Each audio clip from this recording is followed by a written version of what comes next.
And welcome, everybody, to the one and only Shoot Brothers podcast, hosted by Mike the Shoot Shepherd, Cameron Lightning Osborne.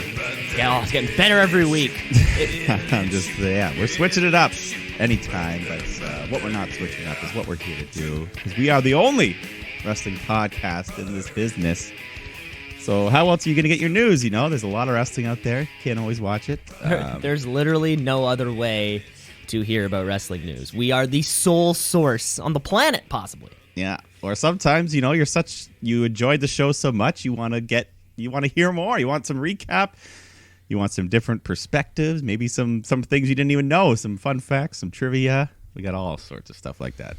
And we got all sorts of things like that. One thing that we do every week, certainly, folks, welcome to the show.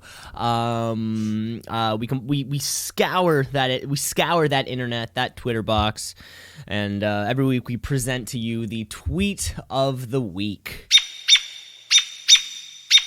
It's the tweet of the week. It's the tweet of the week. Mike, last week, of course, Batista and Dana Brooke were coming off their hot Twitter action. Yes. But we have a brand new Tweet of the Week champion, new never crowned Tweet of the Week champion, of course. Earlier on in the week, Mike, former WWE superstar John Morrison announced that he re-signed with WWE. Yes. Put out a tweet. He put out a tweet reading that he confirmed that he signed with WWE. I've never been as good at anything as I am at wrestling, and I can't wait to stand again in a WWE ring opposite the most talented people in the world. Then, brand new Tweet of the Week champion and back in the business, CM Punk took to Twitter to respond by saying, "Dude, Will Ospreay is in New Japan." Woo! CM Punk, he does not work for WWE. He told us he works for Fox. No. Yeah. Right? That was great.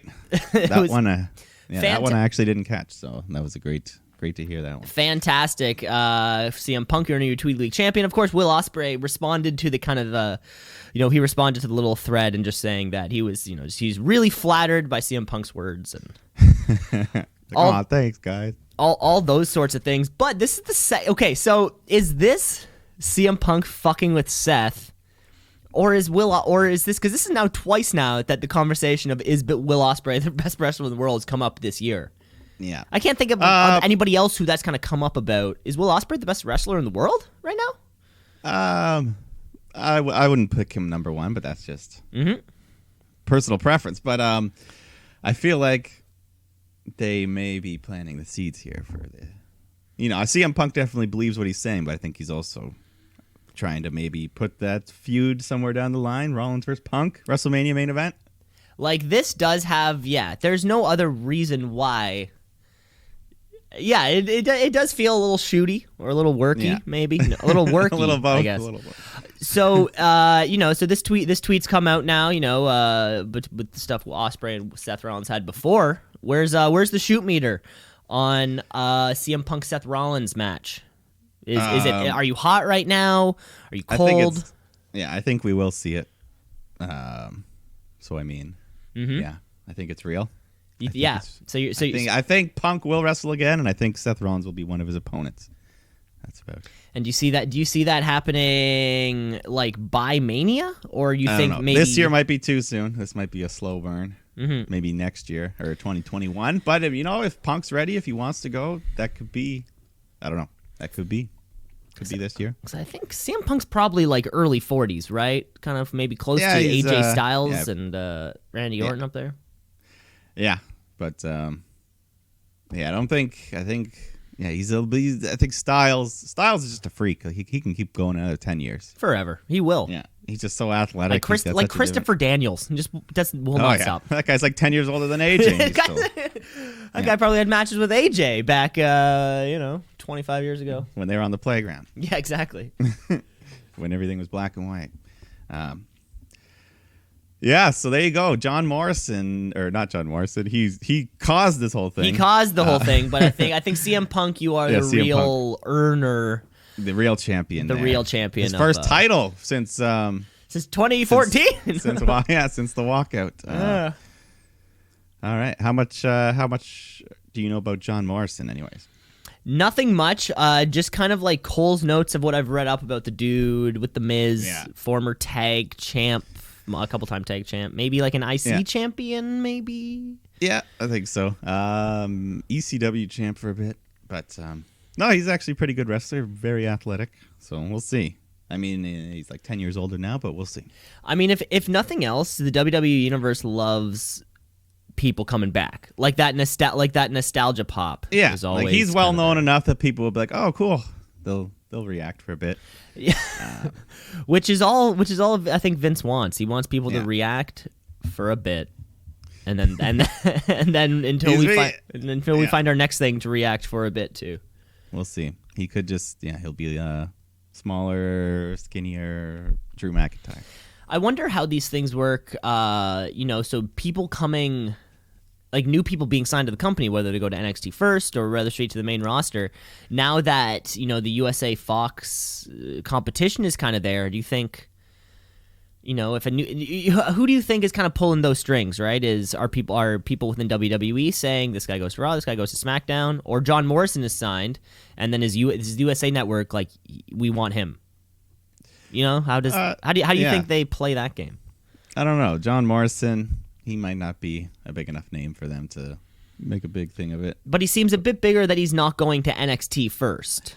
Yeah. But I don't know. I don't know how exactly they want to do it.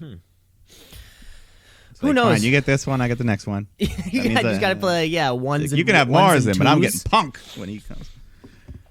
Yeah, just play ones and twos until someone picks something off. Yeah. There you have it, though. John Morrison, CM Punk, Will Ospreay, all in the title picture. Yes. They're all in the tweet of the week scene. All right, there you go. Which is fantastic. Well, let's move right along. We don't know where John Morrison's landing. We don't know when he's going to land. So the clock is on. It could be. I mean, I'm assuming Royal Rumble. He'll have to be there. He could But be. He could show up anytime, anywhere. He could be, or we need Titus Worldwide to fill up that 17th spot, and it's just going to be him. Yeah. I mean, I think it's a never-ending list, but there is a chance that John Morrison, he could find himself on Friday, of course. The weekend. He could find himself on the Blue Brand, or he could find himself live from fucking somewhere on Monday Night Raw. Let's get raw.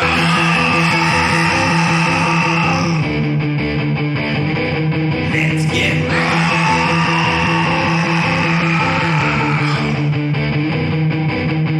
He could find himself in the middle of, a Seth Rollins explanation. We have to hear why the fuck, what's going on in Seth's mind. He's wearing leather, though. If I know one thing about a dude in black leather and a man bun,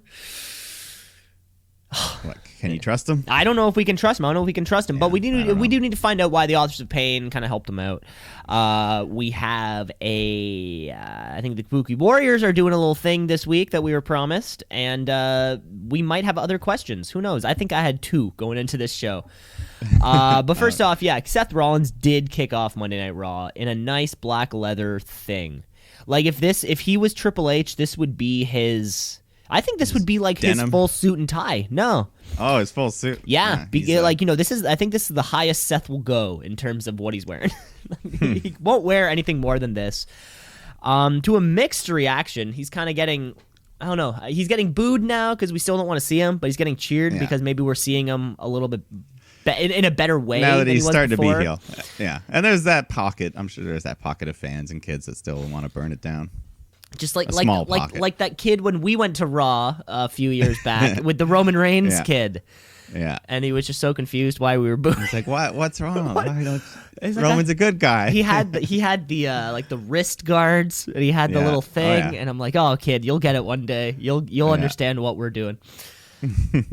But he comes out and just kind of cuts down the locker room again. Raw sucked at Survivor Series. Yeah. He was supposed to apologize, but he's like, "Nah, we did suck." Yeah. Everyone, men and women. Yeah, he hasn't singled out Becky yet, though. He hasn't, and I also was it you that brought up?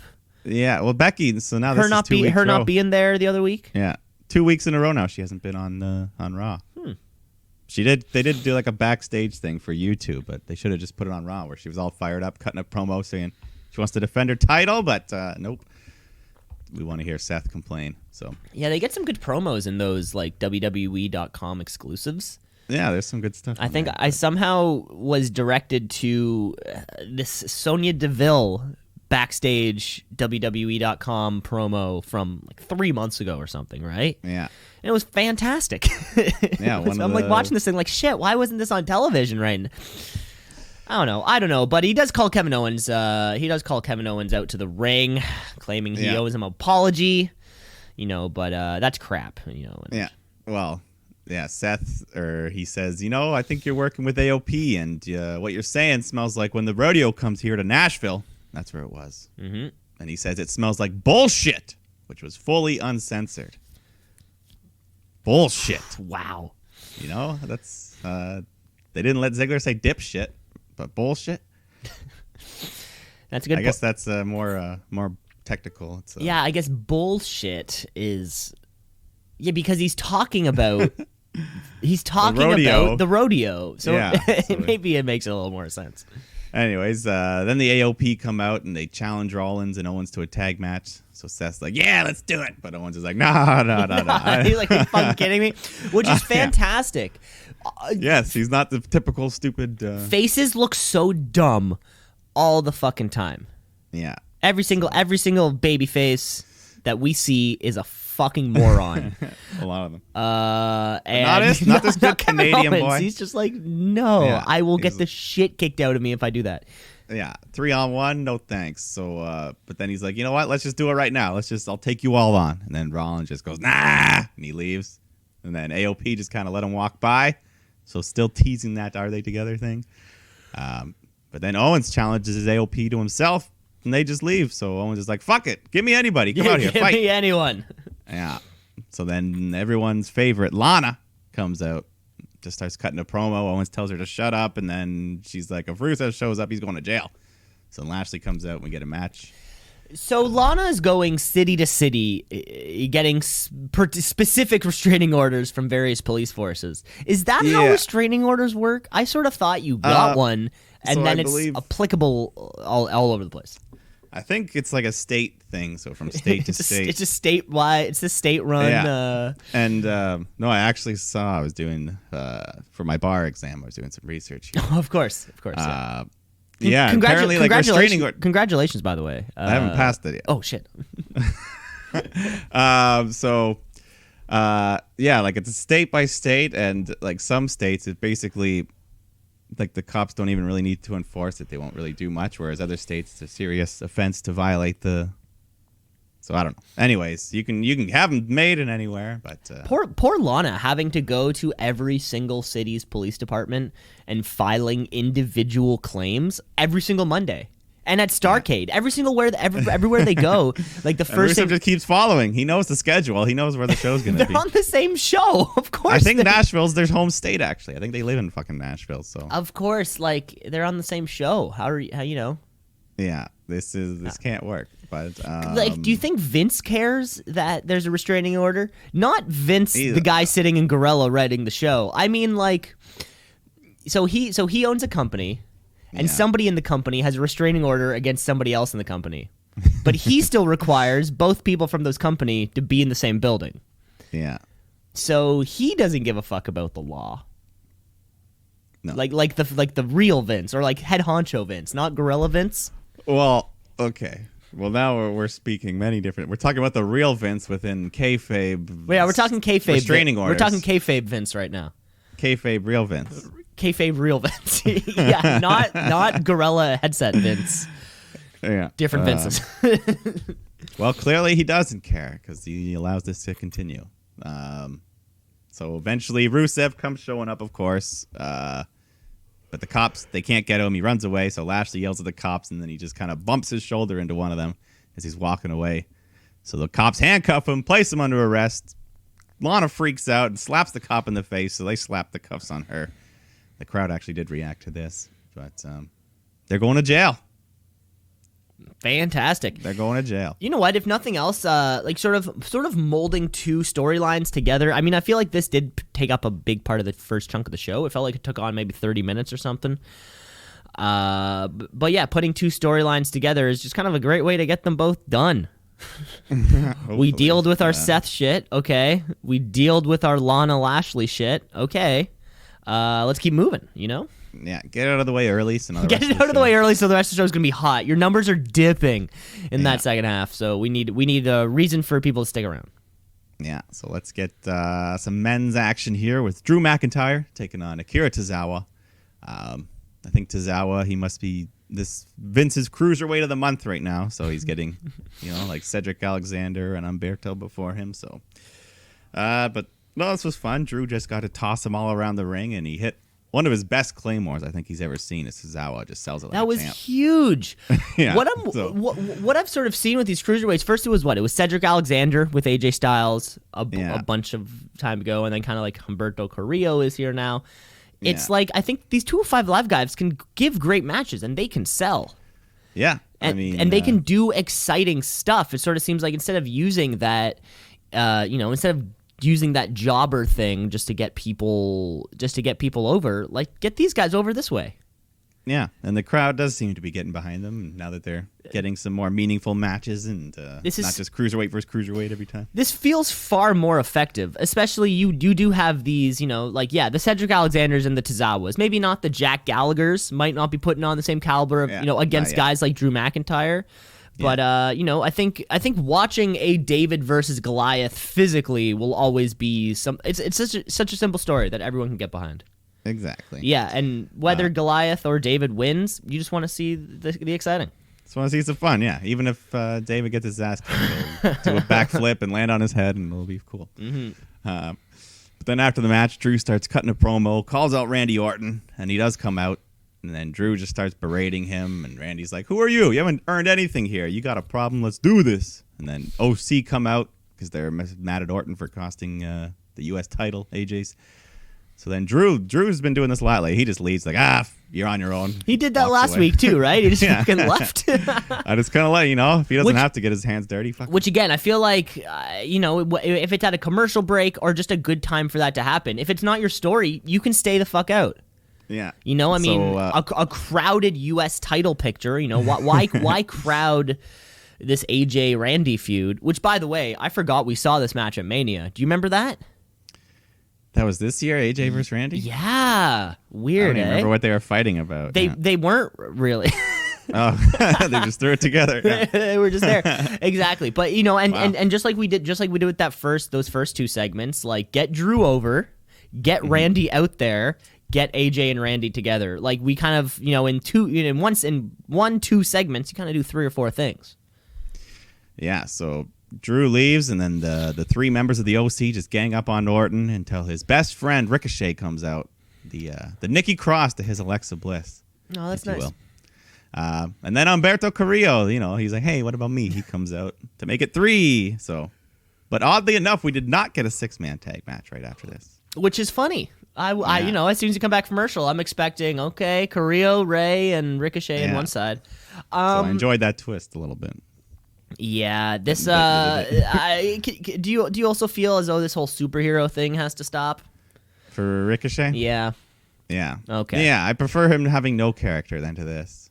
And what gets me about this whole Michael Cole telling us, who's the Lawler and Samoa Joe or Samoa Joe did a great job on. Yes, he was fantastic on commentary this week. By the way, I hear he's going to be there for a couple more weeks.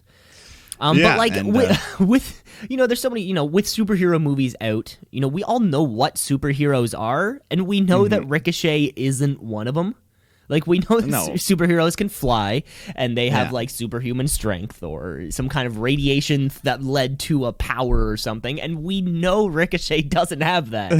So just calling him a superhero, it's like, so everyone who Vince just thinks anyone who can do flips. Anyone who can do flips and kind of jump around is a superhero, apparently. Watch NXT. Yeah, like Buddy Murphy's a superhero then. Right? Yeah, no. Right? Like Adam Cole's a superhero. Keith Lee. This needs to fucking stop because it's annoying as shit. Maybe Ricochet's into it. Maybe he's, I don't know. But I prefer him to just go back to wrestling in just the pants. And or it's like whenever he started this whole superhero gimmick, It's like he made up, came up with his own outfit design, and then someone in management saw a tweet or something, an internet person say, "Oh, this costume is exactly like this Spider-Man costume," and then immediately was like, "Vince, they think he's a superhero," and he's like, "He can jump." Yeah, he sees all the money that those movies are making, and he wants a piece. And he wants that money. So I think that can stop. But no 6-man tag. We actually go to an Aleister Black match. Yes, a rare occurrence here on Raw versus Tony Nese. A rare occurrence. Again, another cruiserweight in place designed to put somebody over. Yeah, so of course, Black gets the easy win with the black mask, but always good to see him. Always good to see him on. Mm-hmm. We're still, I guess, him and Buddy Murphy have that thing going. So, well, yes, first real storyline because after the match, backstage, Charlie was interviewed Buddy Murphy, and when he said Murphy, what did he say? He's like, "I don't regret challenging Aleister Black," and so maybe that'll be your TLC pre-show match. I sure as fuck hope not.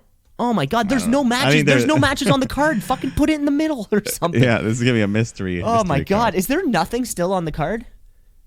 I mean, there's all these rumored matches, but nothing has been official. So they will probably. So I guess that's not this Sunday though, right? It's the next Sunday. No, it's a week from. So I guess we have 2 more SmackDowns and 1 more Raw. Yeah. So next week's the go home though, so they have to. Remember like a month ago there was a pay-per-view that only had like 2 matches announced. Yeah. Which one was that?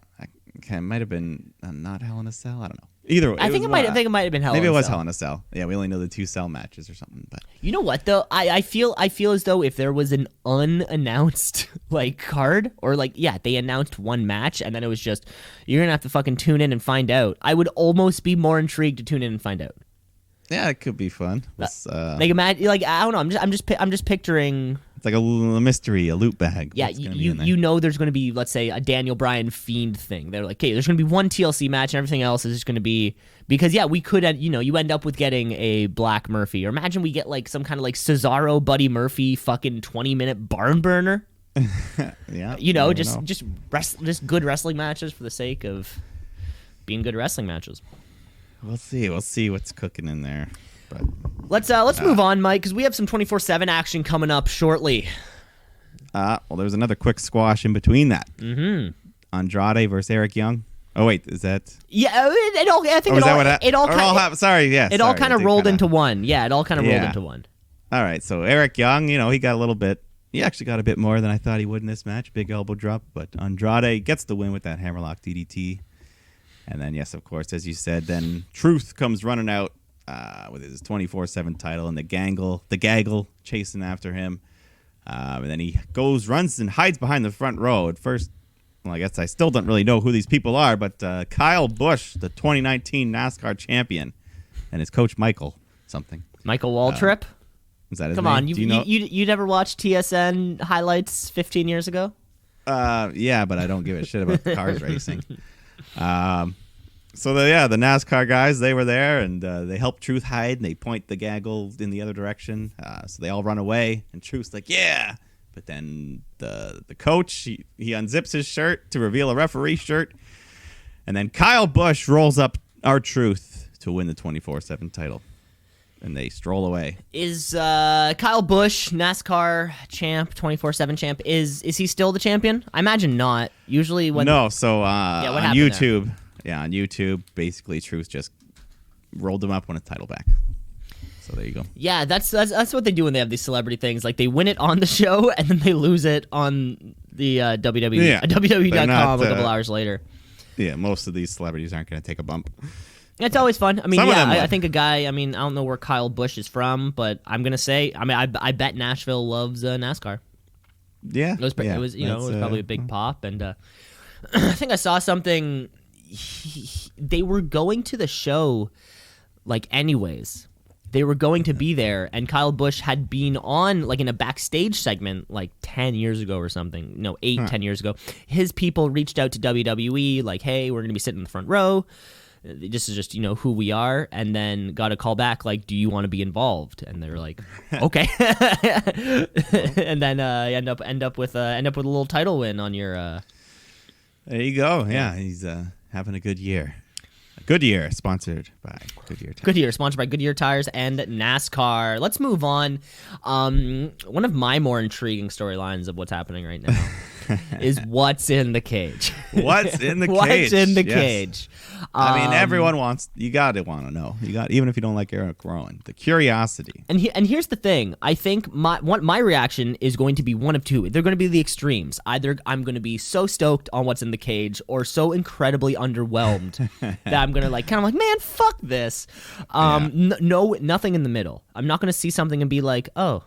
Yeah, I'd be like, that makes sense. That makes sense. Yeah, no, it's going to be. I think whichever way. I'm hot. I'm hot for this angle. That's the thing. Yeah, they've made us care.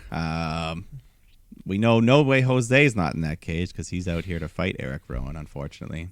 But so the conga line, they're just as curious as the rest of us because one of them gets brave, tries to peek in that cage again, but Eric Rowan just kills him, and then he goes back and kills everyone. Kills Jose, ends the match.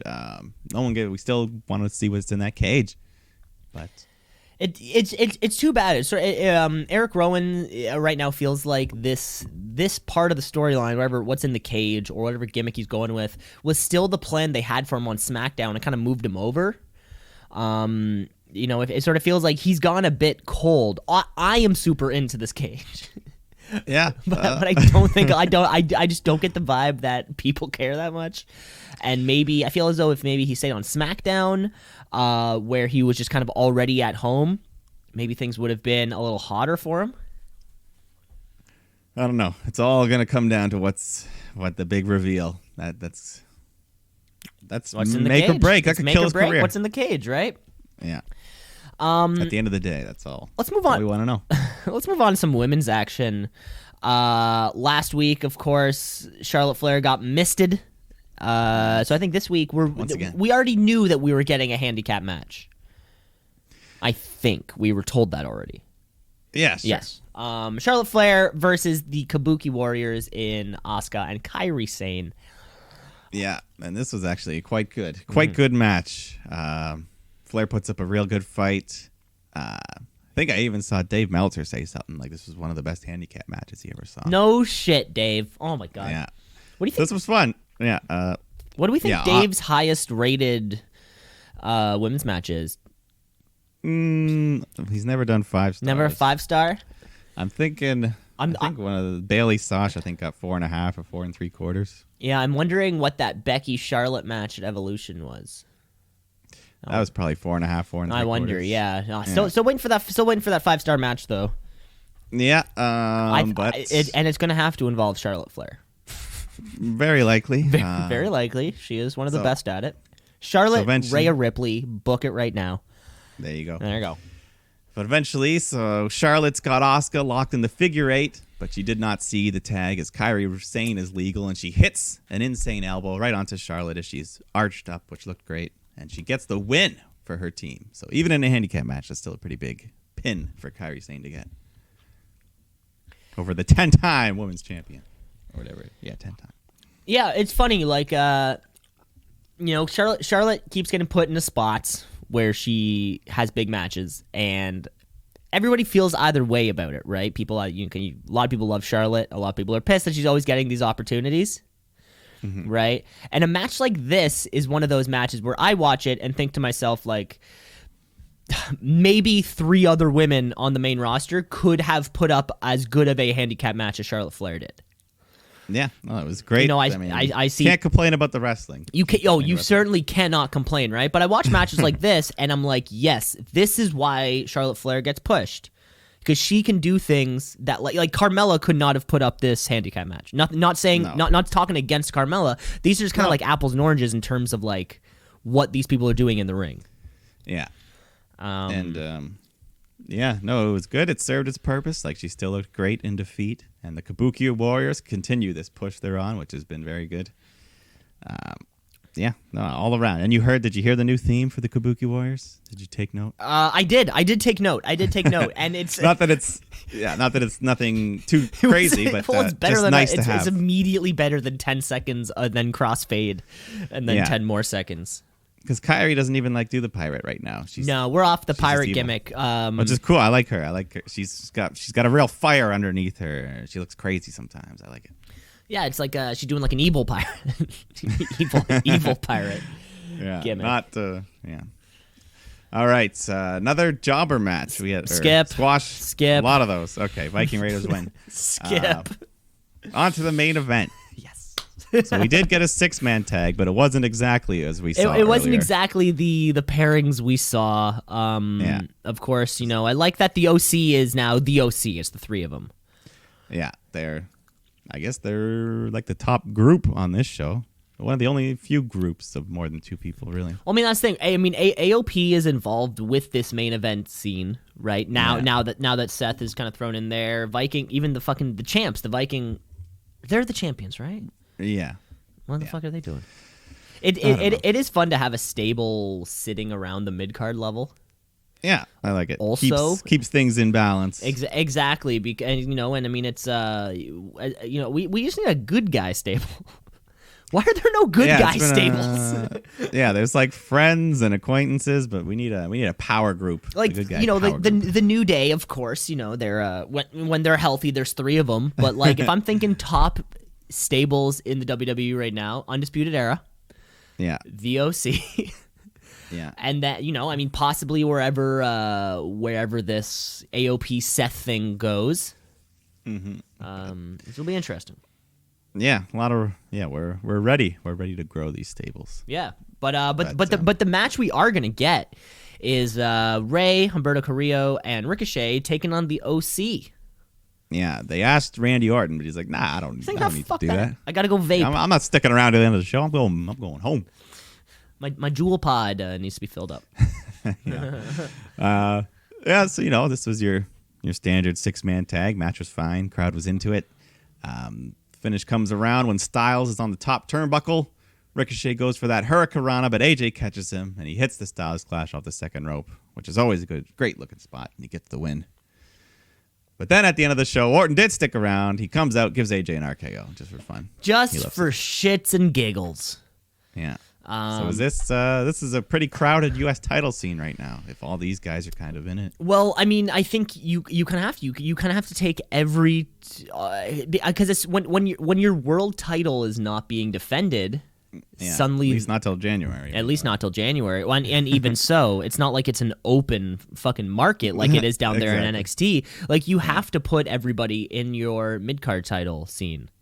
Because it's who else, but short of Kevin and Seth maybe building themselves towards a Universal title or no, just WWE Championship match. What the fuck else can you do? Yeah, so I don't know. And I guess, in the meantime, AJ and Randy will have their own little mini feud. Yeah, just get them feuding away from the belt. And what's next for the U.S. title? I don't really know. Yeah, I don't know how long Ray's going to have it, but we'll see. Mm-hmm. He's on a good run right now, so ride the wave. So why the heck not? Yeah. And that was Monday Night Raw. Baby. That was Monday Night Raw, baby. Mike, I think it's about time that we take a quick break. Yes, we'll come back. We'll do the second half. Second half, we got trivia and, of course, the Wednesday Night Wars. So, folks, stick around. You're not going to want to miss it. Let's shoot, yeah, let's shoot, yeah, let's shoot, brother, yeah, let's shoot, yeah, let's shoot, yeah, let's shoot, brother, yeah. We're back, folks. We're back from the break.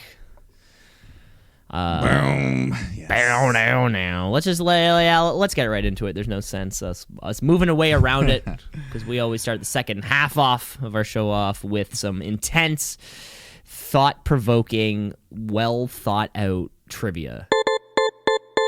Trivia. Woo. Trivia. Woo. Yes, exactly. All those things and more. Mike, I have 3 questions for you. How many do you have for me? I have 3. Fun. I'm gonna start. Okay. And then we'll go to you. Okay. Mike, I always try to find inspiration for my questions. But unfortunately, I didn't find that this week, so I had to phone some in. That's okay. Which may be a little bit easier, but folks at home, of course, we can always play. These are all NXT just kind of themed questions. NXT had another great week. I had a lot of fun watching the show. Yes. But first, Mike, your first question for you. NXT was introduced in 2012. It was introduced in 2012 with the intention to replace which other WWE owned promotion? ECW. Blank. No. Oh wait, no, not ECW. FCW. FCW. Sorry, there you go. FCW. You're wrong. I mean, you're one letter away Yes. on that one, of course. FCW Florida Championship Wrestling down there, and then in 2012 they took over a spot at Full Sail, kind of moved FCW over to NXT, and then sort of became what it is now. Yes, what it is evolved into. Yeah. All right. So now this week, we're going to play a little game called Who Did It First? Oh, fun. Where I'll give you two things done by wrestlers, and you tell me who was the first to do it. Okay. So first off, we got Bret Hart and the Sharpshooter, or Sting and the Scorpion Deathlock. No, this is fun. Okay, so my mind wants to say Sharpshooter because I don't picture Scorpion Sting until like mid 90s, where I think the Sharpshooter already would have been out there. I think of more like the Surfer Dude Sting, and I don't know if he would have had a moveset called the Scorpion Deathlock when he was a blonde-haired, colorful-faced man. So I'm going to say Sharpshooter happened first. Well, you know a lot of stuff about Sting's history, but he was... Not enough to know. Not enough, yes. He was still Sting. He had the sting of the Scorpion. He had the Scorpion on it. But, he used that, and that was actually how Bret Hart learned it. He was looking for a new finisher, and Conan, you know Conan of... Yeah, he was the one that taught Bret Hart. He's like, hey, this guy's Sting, and he showed him, and that's how the Sharpshooter. Which has now become more famous than the Scorpion Deathlock. Yeah, and no one's ever... you call it a Sharpshooter. They never call it a... Yeah, almost never.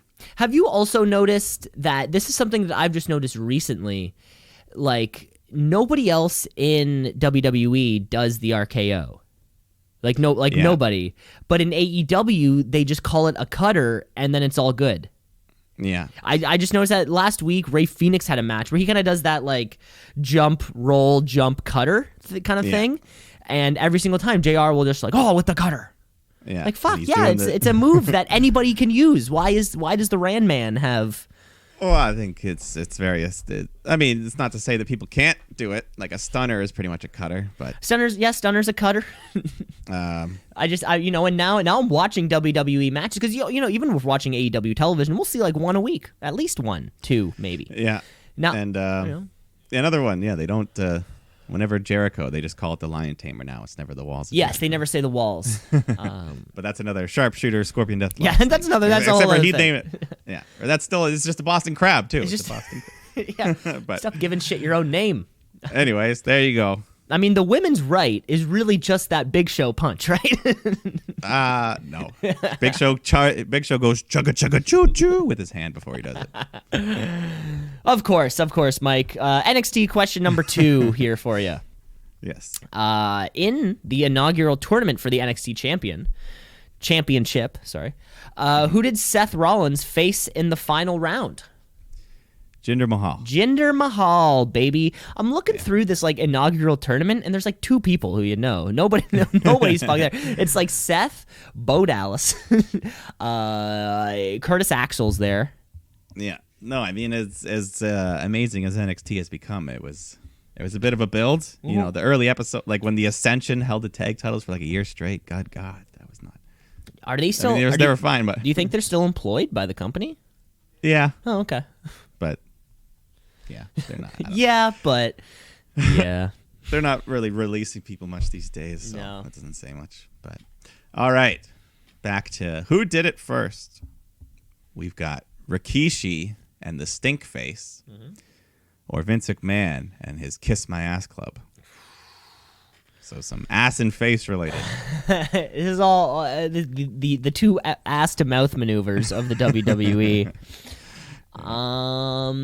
That's a good one. See, so I picture McMahon doing the Kiss My Ass Club in like I just got to put years around it. I'm gonna say like late 90s. Like this is where like Attitude Era. And I picture Rikishi just doing it like a little bit before, maybe. Fuck, this one's tough. This one's tough. I'm not going to react. I've learned to not react. Because sometimes you react and then we end up with Shelter Skelter. Well, no, sometimes it's good. Sometimes it's a good reaction. I don't want to give anything away this time. Fuck, this one's tough. Or my timeline could be a few years off. I feel like whatever the timeline is, it's like kind of by a couple of years. It's not by huge gaps of lengths of time. I am going to say though the stink face.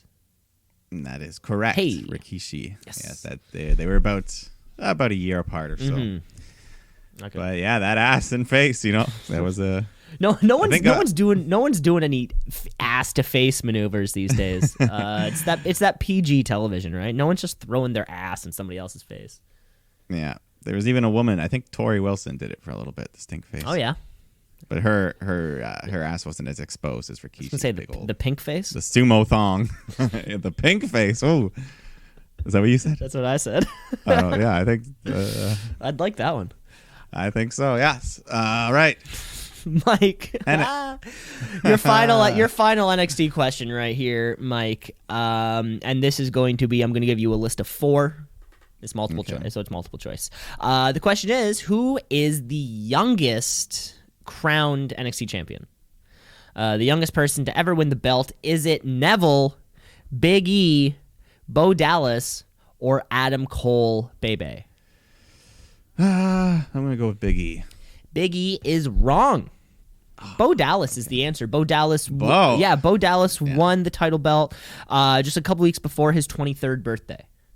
Wow. And he's definitely the name that sticks out the most when you look at the list of NXT champions for the wrong reason. And I'm like looking, I'm sort of looking at the way, in those 2012, 2013 reasons, and it was just like he was just one of the dudes who got pushed in the company, right? He was their top heel. He was like a JBL. People hated him. They wanted to see him lose. But like you said, right? The company starts and it has to build something. Yeah. I mean, yeah. Even still, it wasn't terrible. He's just on that list of names. He definitely doesn't quite measure up. Yes, of course. But anyways, Bo leave in this final. Who did it first? We got Ric Flair. He leaves WCW for WWF, or Scott Hall leaves WWF for WCW. Oh, now this one's tough. Okay, so Ric Flair, I think wasn't he in WWF and then went to WCW and then came back? I definitely think him doing, because Scott Hall was 95 or something, right? But we're talking Ric Flair coming back to WWF, leaving WCW for WWF.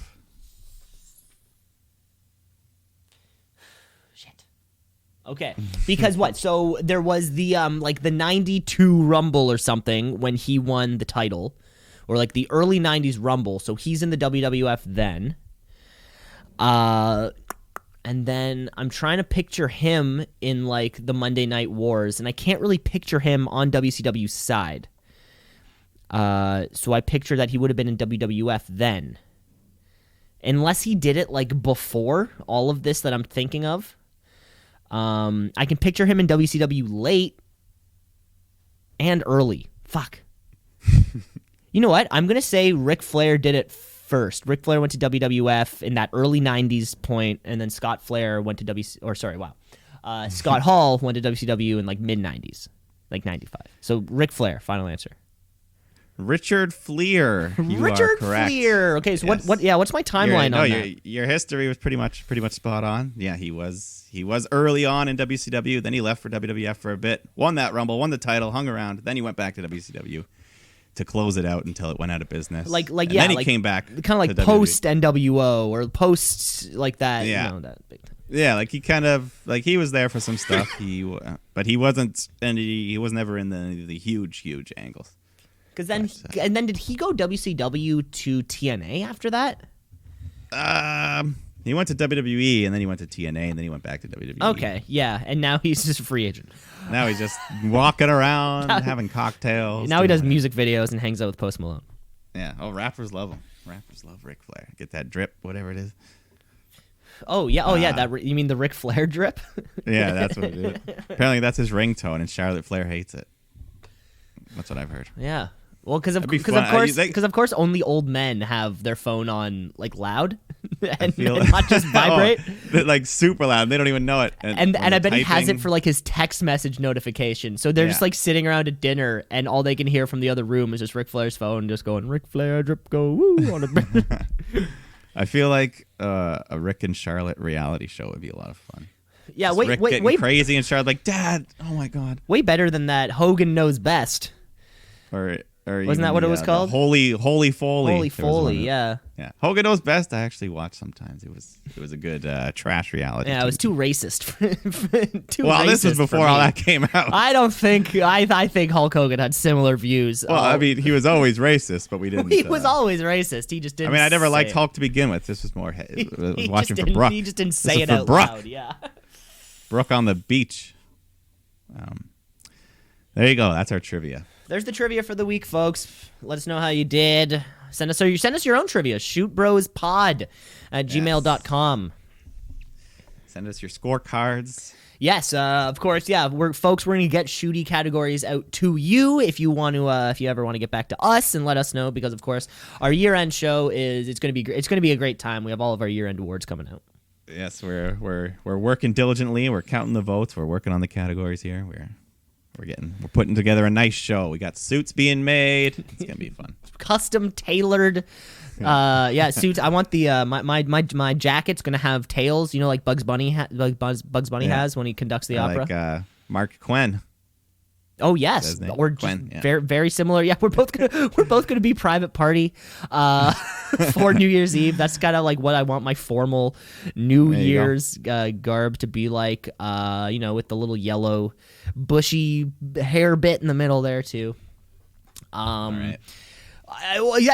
Mike, that was a great transition. I think we're on the right show, right? Private Party, we're on the right show, folks. Let's hop over. Let's leave the WWE universe and kick over to the other side of the world there, with All Elite Wrestling Dynamite. AEW, All Elite, they coming for you, Vince. Better watch out.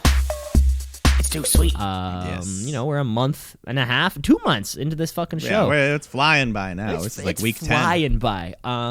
Still I gotta say, one of my favorite shows I watch every week.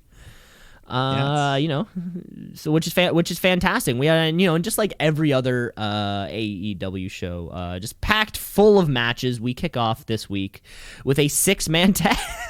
Kick off with a 6-man tag. Sure, why the fuck not? The Young Bucks and Dustin Rhodes taking on Sammy Guevara, Santana, and Ortiz. This was. Dustin. He had some Young Buck inspired gear to coordinate with his partners there. Yeah, the little pant frills, which was he was still Dustin, but he had some tassels and frills thrown on there, the nice colors. This was fun. At one point, Dustin goes for that shattered dreams, the kick in the balls, but the ref stops him. Santana runs in, nails him with that loaded sock, and then Sammy hits a 630. Full of was it full of pennies? The 630. I don't know, the penny, the baseball, I don't know, batteries.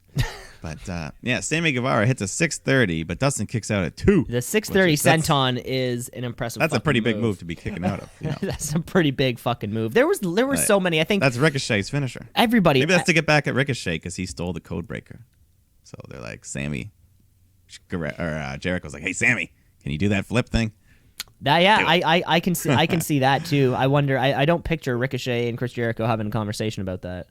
No, I don't know. No. I mean, hey, and we'll see later on. We're calling out the past in many ways. There was a lot of other flips off the fucking just top rope. Yeah, Sammy was the star of this match for me. He did a fucking shooting star press into a double super kick midair from the Bucks.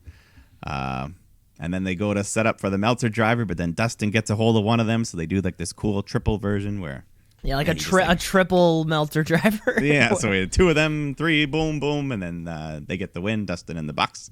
So good, fun opening match. The crowd was so hot for this. Like, Yeah. I mean, I was watching this just myself, I was hot for the crowd. I was like, fuck. Yeah, I was fun. picturing myself in that crowd. Like, imagine you're at a show, and the first match you see is this 6-man tag with the Bucks, Santana, Ortiz, Sammy Guevara. I'm like, fuck, dude. These people in this audience are having so much fun right now. Well, technically, they have seen an hour of Dark before this point. Oh, Dark's before? I believe so. Oh, okay. Well, I mean, we got to know these things for when we. Anyways, we got to know these things for when we go, right? Oh, well, it'll be on the ticket. It'll It'll be on the ticket. Don't worry. I can't wait. I know it's gonna happen. It's guaranteed. Oh, I mean, it's guaranteed to happen. And I'm sort of like, you sort of like follow the AEW shows around, and I'm like thinking on the map because I know next week they're going to Texas, and I'm like, no, they're too far. Yeah. No, you were going the right way. They were going up. Yeah, once they start coming to New York and shit again. I'm like, yeah, okay, now East. And then you can just hop over. It's super quick. Just cross the border. It's a little hop. Toronto, you can go down to Montreal, you can hit the whole Ontario loop. It's a little hop, it's not too difficult. Yeah, they'll do it. It's guaranteed. Guaranteed. Next match we have coming up though. Just more matches. Just matches on match. Trent and Ray Phoenix. I thought this match was going to be Chuck Taylor, Ray Phoenix, and because I think it was Trent Pentagon last week. And I thought to myself this week would be Chuck Taylor, Ray Phoenix, but we still get, of course, Orange Cassidy's coming down there to the mat with him. Yeah, our best friend. Mm-hmm. Trent, he puts up a good fight, but Phoenix is the better man here, and he gets the win after hitting his muscle buster driver. I don't know what he calls it yet, but great match, good match. Yeah, he did another one of those bits where he runs across half of the top rope. I think he kicked Trent and then maybe got a couple more steps on the rope. There's nothing Ray Phoenix can't do in the ring. So it's kind of weird because he's such a good wrestler, but right now him and Pentagon are being real heels. Like they're doing dirty things. I guess it's more Pentagon that's being the heel, but they're partners. So yeah, they're partners. I think it's easy for them to be heels too. It's easy, but it's also so easy to cheer for him when he's doing all this crazy shit. They've got their, they've got their no fear. They've got their zero fear. They've got masks on. Like they just inherently seem more heelish. And because you are right. This tag team, we're all hot for all of these tag teams. I mean, I'm not complaining. They can do whatever they want. We're all so hot for everything that's going on. But yeah, eventually one of these guys is going to have to start doing. Or one of these teams is going to have to start doing something real piece of shitty. Yeah. I guess Santana and Ortiz are that top heel team, maybe, just because like they're in the faction. So who knows if they're really going to be in the picture there. Yeah, and they portray them. They got these weapons, these loaded socks. They portray them as thugs. Of course, yeah. But the man who's not a thug, one of the cleanest cut men in the company, Cody Rhodes comes out. Comes out, off of a betrayal from MJF. Got fucked up by the Blade and the Butcher last week, kind of just haphazardly. Yeah, that scar's looking real good. He's gonna have that thing for the rest of his fucking life. Oh yeah, oh my god, huge. That thing's huge. It's been like 3 beautiful. weeks, and I'm like, oh my god, that's a huge fucking scar. Yeah, so Cody's out here. Tony's in the ring to interview him. He starts asking him about MJF. Cody talks about the betrayal and the attack last week from the Butcher or the Blade. Is it Blade and Butcher? Butcher and Blade, doesn't matter. I think they will accept either one. I think Blade and Butcher is the way that they okay do it. But hey, that's alphabetical. That's correct. So, so Cody says, "Fuck, I'll fight you. You can even pick my partner." But MJF, he's a little chicken. He'll never wrestle me. And then his big line was, "MJF does the worst crossroads in history. At least they're botching it on 2 channels now." So hey-oh. Oh, that got me. That got me. What a great line. I forget who is it on. Is it someone on NXT that's doing it? Like Damian Priest or something? Someone's doing it. No. Velveteen Dream has a Crossroads looking thing. It's kind of, yeah. Except I think he holds you the other way. Yeah. And then kind of, I don't know. There's also a spin. Cody didn't even invent the move, so I don't know. But he certainly popularized his version of it. And hey, there's nothing wrong with he's just saying something. It's a fun shot. He could be talking about Impact for all we know. He could.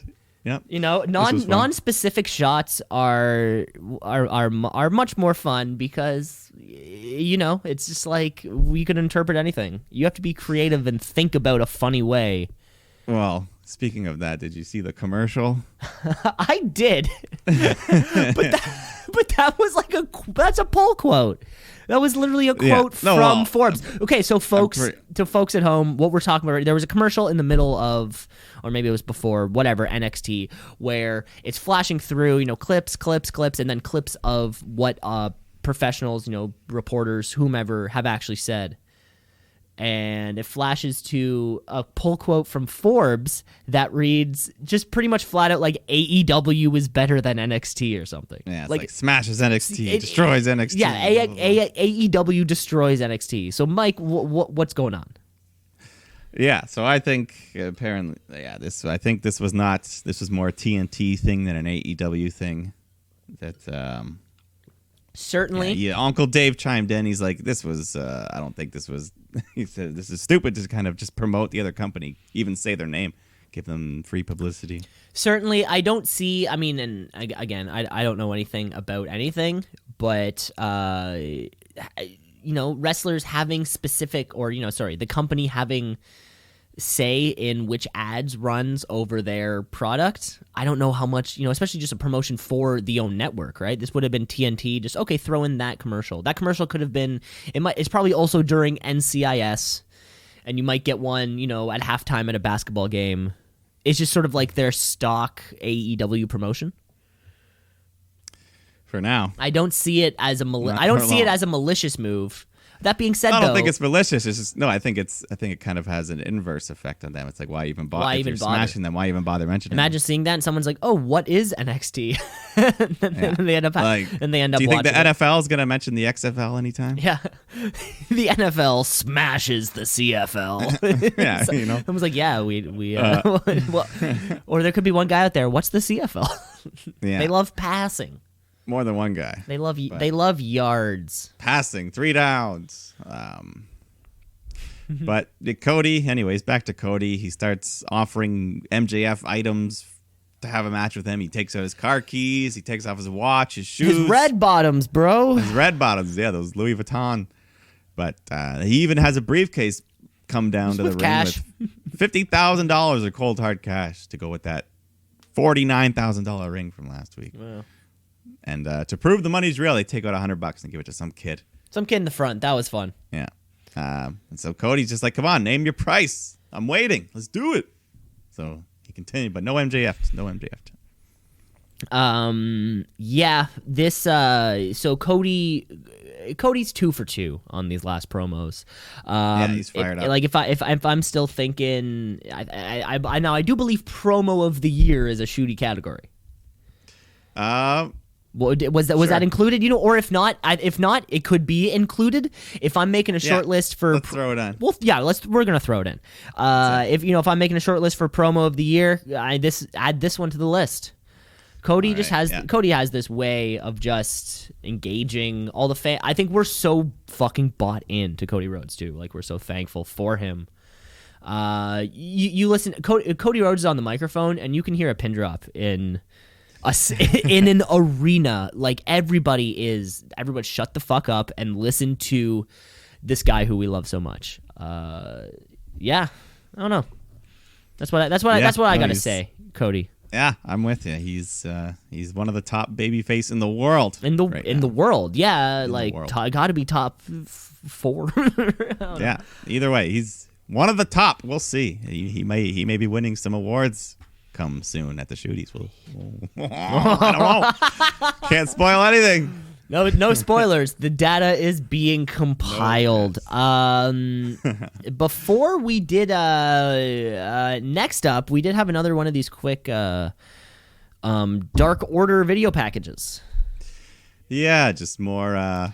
Just trying to recruit and I don't know, this whole cult thing they have. Yeah. I like that. It's better than It's better than nothing, which was what they were doing. It would have been cool if it worked. I bet they probably tried it. Let's give these guys the first round bye. Let's make them seem all creepy and the lights turn off. We'll do that and see if it works. It didn't. Okay, let's take a step back and re-promote them. You can go to jointhedarkorder.com. It is a website. I saw that. Yeah. Apparently Evil Uno or one of them was just like thanking people individually on Twitter, like calling you out if you join the Dark Order. So that's great. I'm not sure for how long, but that's great. So we're getting them repackaged. I mean, I guess we were just asking ourselves, top heel stables. They would have they're not kind of on television in that same format right now, but they could be that. Well, the Inner Circle's got to be the top for now. Yeah, it's got to be the top for now. But let's move on to some women's action. Yeah, we got Nyla Rose. Haven't seen her for a little bit. Taking on Leva Bates. Peter Avalon's out there trying to interfere, of course. And then Leva smacks Rose with a book, but she no-sells it. And then Rose just nails a double chokeslam on both of them and then hits her big sit-out powerbomb on Bates to get the win. But that's not enough. She continues the beatdown after the match. And then Shanna comes out to fight her, but then Nyla gets the better of her. And the refs, she gets a table in the ring. The ref's like, come on. So she powerbombs the ref through the table, powerbombs Shayna on top of it. And then the best part is Britt Baker's looking on from the crowd. And they do the same shot. they completely, obviously a shout out to NXT. Obviously a shout out. That was a lot of fun. And then the commentary's like, that's Britt Baker. That's Adam Cole's girlfriend. So that was hilarious. I do like how the commentators and they don't nobody in AEW minds saying other companies. They don't mind. Well, I mean, they don't mind. This was especially they didn't say NXT. Oh, of course not. But that's not something like you think on an NXT show they would go. Well, that's exactly what they did. They said that's Britt Baker. No, but they didn't say Adam Cole's girlfriend. Like you think on the other show they wouldn't have done that other way because they wouldn't want us to know that somebody else exists in another company. But they said her name, Britt Baker. Yeah. I don't know. I don't know. I think it's. Either way, it was funny. It was good. I like it. Then let's bring out Le Champion. He comes out here to cut a promo, and he's contractually obligated to have one more match before the end of the year, and that'll be on December 18th. But he gets the option to choose who he wants to face. So he put together a little list, which the crowd pops big for, but then he goes, no. This is not 2016 now. This is now the Lexicon of Le Champion. So he's got a new clipboard, but same idea. But yeah, good way to. Just another thing he's invented. JR, or no, it might have been Excalibur who Excalibur's like, does anybody want to tell him what Lexicon means? And then JR is like, well, I sure as hell don't. But it rhymes, so it works. Got new clipboard, and then the Lexicon just has a list of everyone he's refusing to wrestle for the rest of the year. So Jon Moxley, Cody Rhodes, the Young Bucks, Hangman Page, Kenny Omega, all the top guys with some jokes thrown in. Oh, you missed half of them. The Young Bucks, Papa Buck, Uncle Buck, Diamond Dallas Page, Hangman Page. Yeah, Kenny Omega, Kenny from South Park, stuff like that. And he kept repeating Moxley over and over. Yeah. And then eventually, one thing that was kind of funny, when he gets caught off, he says Marty, and then I also, dude, I heard that for a split second. I was like, "Oh my god, the prophecy!" I heard that, and Matt was watching with me, and I say Marty, and I'm like, "Oh," and he's like, "What?" I'm like, "This other guy." There's this other guy. I swear, Mike, I was on the exact same fucking page. Yeah, this is 2 weeks in a row of you and I seeing the Marty Scurll prophecy coming through. Yeah.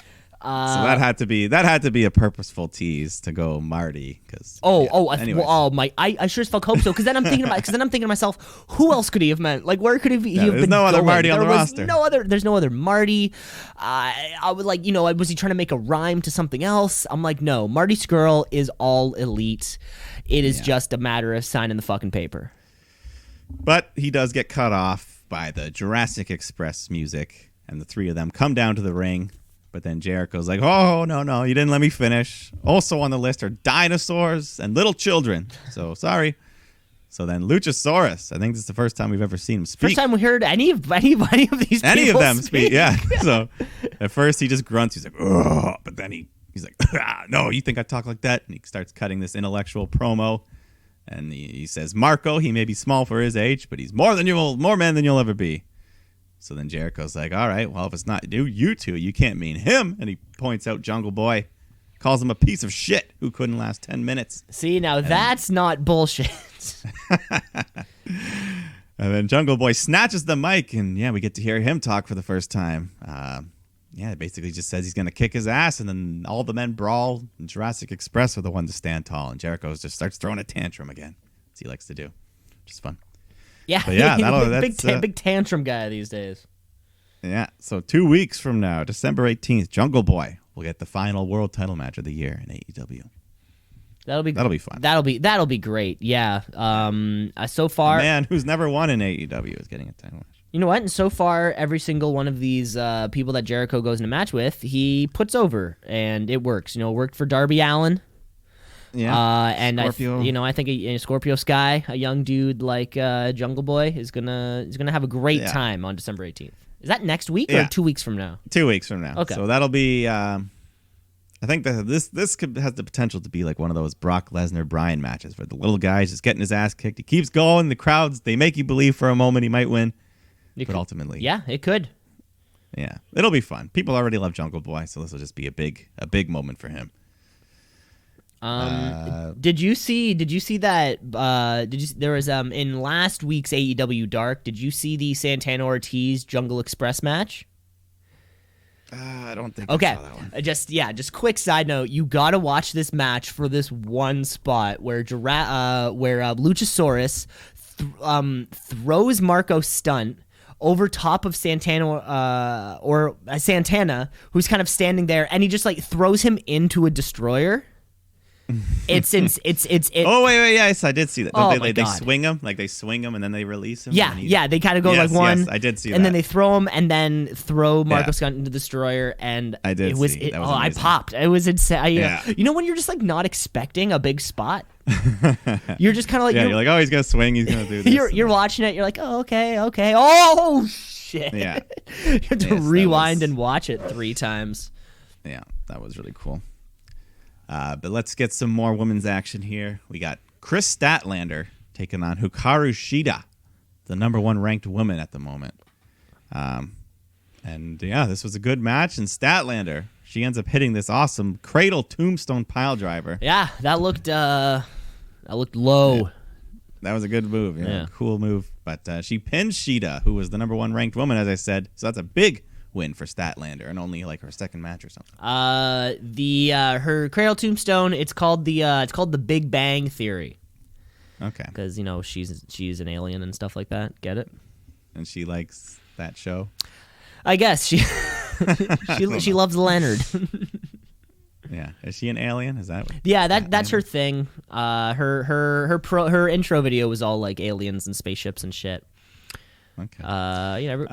Hey man, there's a Luchasaurus is a gimmick, so anything I'm fine with anything can work. I just want to know. He's a dinosaur luchador, and that's the gimmick. Yes. Another gimmick we always get here is the lights go out after the match. Then Awesome Kong appears with Brandy, who cuts this promo, calling her and Kong the Nightmare Collective. Yeah, the promo wasn't perfect here. It sounded... Brandy sounds a bit more scripted than others. It didn't seem like a free-flowing promo. But, I don't know. They're trying to build something for them here. So Brandy comes in with Kong, and she asks Statlander to pledge herself to the Nightmare Collective, and they will take her and elevate her. But Statlander doesn't pledge her, so a woman in the front row starts yelling that she will pledge. So she comes up and they cut her hair off. Yeah, that wasn't the reaction. That wasn't what I was expecting. It's weird. So we have so Brandy comes out. This Nightmare Collective is our second cult-like faction. Yeah, even with the Blade and the Butcher, they're kind of similar. So yeah, too. we also had a we have three. We also had a promo from them where they came out, or Ali just came out and she was like, "This is who we are. Don't fuck with us." Yeah, so it's kind of three similar looking groups right now, but just fine. Let's let it go somewhere. I thought someone in the front row to cut their hair off was an odd move.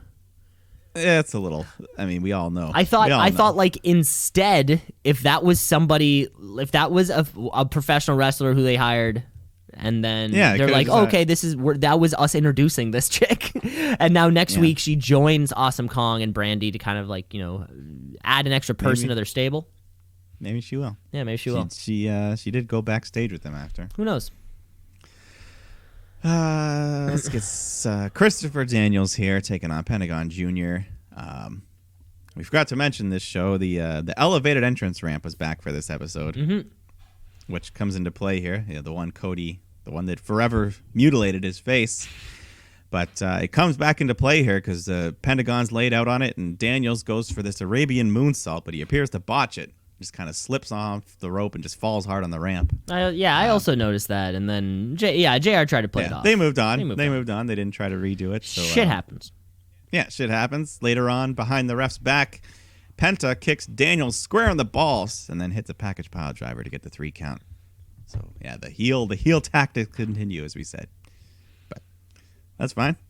Yeah, heel's gonna heal. Heel's gonna heal, baby. Yeah, I think Ray Phoenix came out at one point to make a little bit of interference. He made some interference, which I think led to Buddy. Yeah, he grabbed the microphone, Daniel's microphone thing or something. Making the nut shot. Yeah. Well, I guess this is what you do, right? I mean, so if SCU are the champs, Lucha Bros are the heels. This is just like the individual match, right? Next week we get Ray Phoenix and Scorpio Sky.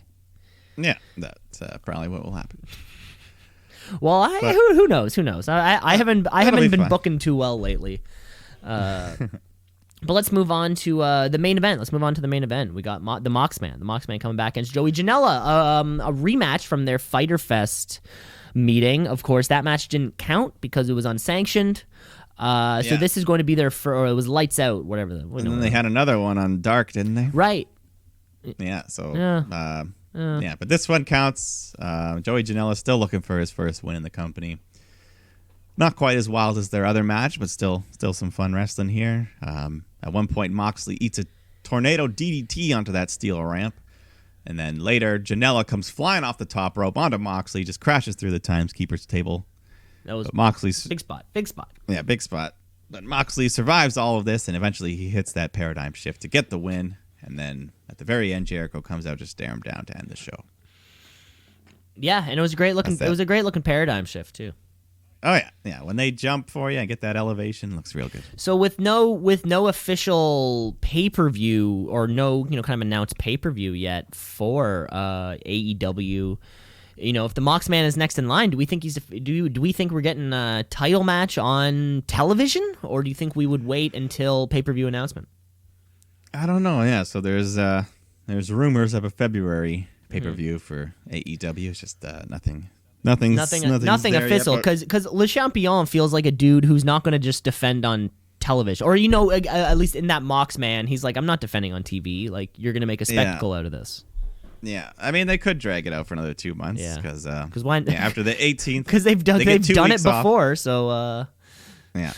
There's going to be 2 weeks of no Dynamite on Christmas and New Year's, so that might give a bit of a refresh to just kind of... Oh, they're taking 2 weeks off, eh? Yeah. Oh, NXT is as well, I think I just heard. Interesting. So. Yeah, is the main roster? Is there going to be one of those shitty Christmas episodes?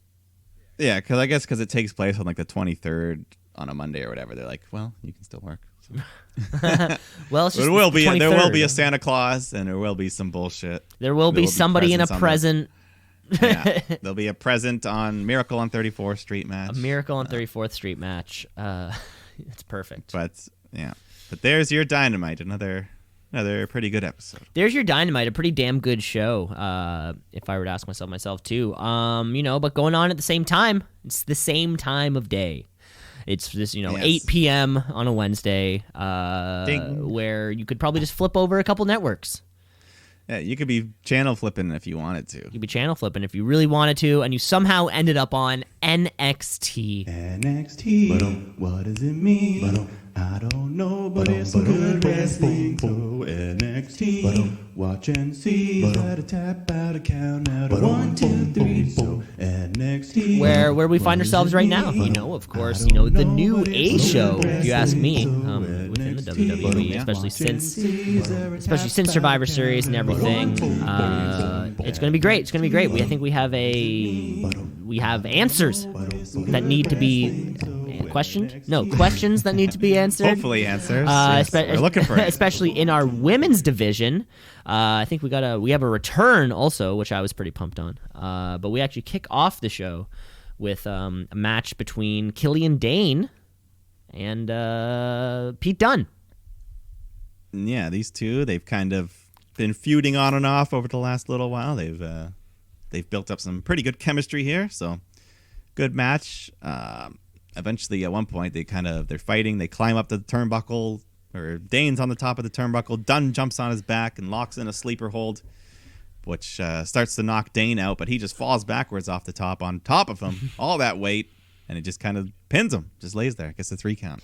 Chubby Dean Ambrose gets the win, Yeah. Or Harry. Shoulder I hair. should say Harry Dean Ambrose. Yeah. That's what I That's should shoulder really say. hair. That's shoulder hair. Oh my So god. you're a fairly hairy body guy. Yep. Do you have that shoulder hair? I have the start of it. It's really like on the top only, and it's pretty dark.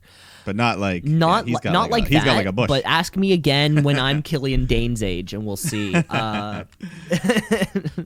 All right. Well, either way, I like that he wrestles in pants and a tank top. Mm-hmm. Less sweaty. Yeah. I mean, Otis, like we said before, that's a belly you want to see. That's part of the character. That's a belly you want. But let's bring out the hottest faction in the world, Undisputed Era, minus Bobby Fish, who had that nasty bump last week. That happens to Bobby Fish sometimes. Have you also noticed that he just kind of sometimes is not there? It's never been the other 3. Yeah. So Adam Cole gets on the mic, starts talking about the wild month they've had, and until Keith Lee comes out, and they go back and forth on the mic, and Lee says he turned their boy Fish into a viral GIF from that bump, I guess. Mm-hmm. And they all end up brawling. Lee stands tall when Ciampa comes out to help him. So Keith Lee, the push is going for him. Yeah, the pushes keep going, which is fantastic because at the top of the NXT division for the past little while have been these smaller guys. The guys of the Johnny Gargano, Ciampa's size, right? Mm-hmm. And Keith Lee is not. Keith Lee is not that. So no. And he's just such a good natural baby face as well. He's a big guy that the crowd wants to love, and just the way he wrestles is so spectacular. Yeah, because he's so quick. Quick big men. Yeah. And the Tommaso Ciampa also he was there. He was there. Yeah, is Ciampa Cole? Is that going to be the next thing? Of course, the main event scene is packed. Yeah, we got to figure this out. But let's skip off to some women's action though. Yes, Xia Li taking on Shayna Baszler. So, of course, Lee gets a little bit of offense in here, but Baszler locks in that Kirifuda clutch for the submission. So, of course, inevitable. Of course, we still need Shayna Baszler looking strong on television, all those sorts of things. Yeah, clock is ticking, hopefully. A couple guys I forgot about, though. I totally forgot about the Forgotten Sons, which is weird to say. Now that I think so about there they are with their muscle man, Jackson Riker, and they were facing these 2 guys. I think they said they're from Evolved. Yes, that's what I also took. Yeah, doesn't matter. Their names are forgotten because the Forgotten Sons get the win. Well, yeah, and this tag scene with the Undisputed Era, it's like the Undisputed Era is all involved in that main event scene. So those belts, need to go sometime. So the Forgotten Sons, we need to see that they're strong. Yeah, I got to build them up a bit. Ever since, what's their name? The We Want the Smoke. I can't. Why am I drawing? Street Profits? Yeah, Street Profits. So there's no they dropped the titles to Undisputed, and now there's been like no real tag team that's been a threat to them. No, but Forgotten Sons could be that team. Yeah, exactly. Yeah. So we'll see. Build them up. But let's get to some women's action here. We got Rhea Ripley taking on the newly turned Dakota Kai, but they didn't actually get a match because before it all, Ripley brings out Mia Yim, who comes out, beats up Kai, who cost her the spot in the War Games match. But then Shayna and her goons come out and they ambush Ripley, and Shayna ends up choking out Rhea. So there you go, some heel moves. Oh man! But I think we were announced like right after this, or maybe in the midst of this. Like this is the title match we're getting. Ripley versus Shayna. They did announce Ripley versus Shayna on December 18th. They're stacking that show. They're stacking that show. I guess. I mean, if that's going to be the end of the end of the year for NXT and AEW. We have Jericho, Jungle Boy. They're making. It's the final push for match of the year for the Shooties. This is your last shot to get it out. This is NXT's last shot, and NXT is all over match of the year. They're definitely all over the definitely fucking got place. some. So for that one. But one of this one won't be a match of the year candidate. Cassius Ohno taking on Matt Riddle. We haven't seen Cassius Ohno in so long. No. No. He was moved over to NXT UK. Forgot about that. Where I don't watch that one, so I don't know. Me neither. But he could be back for good. It might not be. He came out in some Phoenix Suns inspired gear. He's always got sports basketball inspired gear. His gear is just basketball. But he did a little bit. He lasted longer than I thought. But of course, Riddle beats him with the Bro Derek. So now he's like 4-0 against Ohno. Mm-hmm. And I guess Ohno goes back to NXT UK. There is that Worlds Collide tournament that's in fucking sometime, right? January. Yes, January. So maybe we'll see him back. Yeah. One thing I love about Cassius Ohno is that he puts people over. Yeah, so good at that. He's got a job to do. He's got a job to do, and he does it. He does it so well. He does it so well. Yeah. Next, we got a quick little video package of Kushida's time away. That got me super excited. And then, of course, Kushida comes out. Yeah, he's supposed to face Raul Mendoza, but during Mendoza's entrance, Cameron Grimes comes out and attacks him. So he just takes his spot in the match. So we get Kushida versus Cameron Grimes. Quick little match. They were going back and forth. It ends up in Kushida getting the victory roll for the 3 count.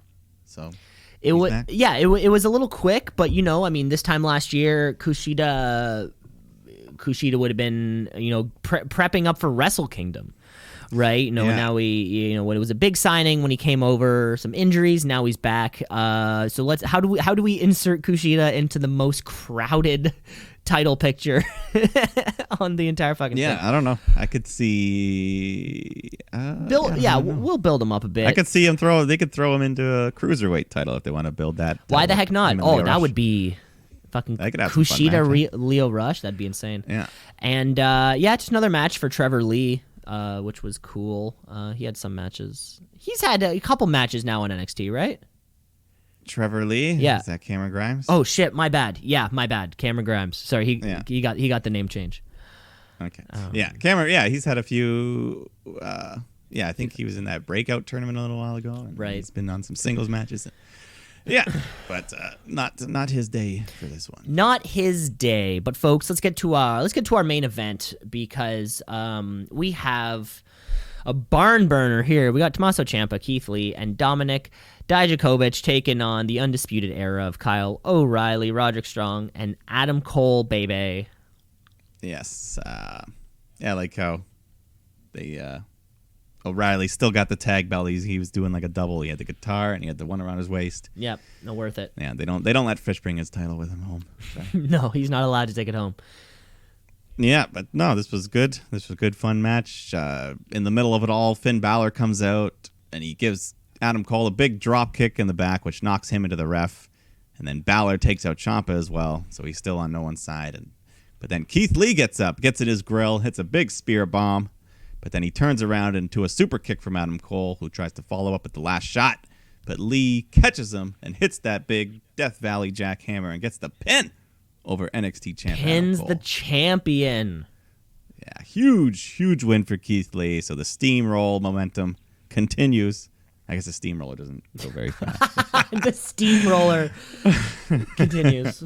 But, yeah, big win for Lee and his team. William Regal comes out after to announce that at December 18th, Adam Cole will defend his championship. But next week, we will determine the challenger when Finn Balor takes on Ciampa and Keith Lee in a triple threat #1 contender match. So that's going to be hot. Yeah, it was almost like that announcement. Great match. That announcement felt hotter than the match. I mean, the finish was the big part of the match. Lee looking great. Mm-hmm. And, of course, Finn Balor with that 1916. Yeah. I'm sticking with that. My shoot meter's hot. No more coup de grace. We got a new finisher. I mean, yeah, I prefer the 1916 as well, but I don't hate the coup de grace. So yeah, that December 18th night is going to be fucking huge. It's going to be for both shows, man. I like that they have. AEW is going to have to do something. They're going to also need a part 2 because I think just Jungle Boy Jericho is, Yeah, we haven't seen Riho in a while. Yeah, so we need a big part 2. And next week Triple Threat is just going to be so exciting. Yeah, the next couple of weeks of the Wednesday Night Wars are going to be good. That's perfect. Yeah, and there you have it. That was our Wednesday Night Wars show. Both of them. Another success. Do you have a winner in which for you? Which one did you prefer? I don't know. This is a non-formal thing, of course. Yeah. Just probably, I guess this week I'd say maybe AEW overall. Mm-hmm. Yeah, I'll go AEW overall this week. But it's been pretty close. Yep, same thing for me. I was really excited to see Kushida back in action. But yeah, AEW's got it for me. Yeah. I think I saw the ratings. They were within 5,000 this week. Who won? I think AEW got back on the winning column. Back in the winning column. I wonder if someone's made the Wikipedia page for the Wednesday Night Wars and laid it out the same way the Monday Night Wars Wikipedia pages. I forget wherever I saw it did have the previous 10 weeks all laid out. So it's AEW wins the first 7, and then NXT wins 2 in a row. And then on the wiki, I'm sure it's nicely color coded. Yellow is for NXT and red is for. But it was this week it was literally 8:51 to 8:47. It was that close. That's great. That's great. Both of these shows are remaining incredibly competitive and fun, and the best part of the week. I don't know. Wednesday. Wednesdays are fun. Wednesdays are good fucking days. Which is great. And there you have it, folks. That was those were our reviews for this week in wrestling. Let's close our show off the only way that we know how, which is with the wrestler of the week. With the wrestler of the week, of the week. The wrestler of the week, of the week, of the week. The wrestler of the week, of the week, of the week. The wrestler of the week, of the week, of the week. The wrestler of the week. Mike, who do you got? Who's your wrestler of the week? Yeah, I had a couple choices in mind, but I'm just gonna go with. I think it's my first time picking him on this show. Sammy Guevara for the great performance he put on in that 6-man tag, flipping all over the place, looking good, and just continuing to be a good member of the Inner Circle. Yeah, a young gun coming up. He's he's the blue chip, the young prospect that Jericho's. And that's it. Chris Jericho chose you. I love it. I love him. Clearly, I think assembling the Inner Circle. Maybe Cody was like, "We want to throw you with Santana Ortiz, whoever." But he was probably like, "Hey, you can pick a couple people who you want." And Sammy Guevara must have been one of those dudes. Yeah, I like it. Get rid of the panda fucking costume. Put on a leather jacket. You're I always forget about it until you bring that up. So. Oh, I'll never forget the panda hat. Job. That's how he. Done a good job. That's how he's come into the majority of his appearances pre-Inner Circle. Mike, I'm giving my wrestler of the week to and of course I think you and I have both done this before. Mike, to somebody who didn't even wrestle at all, Cody Rhodes.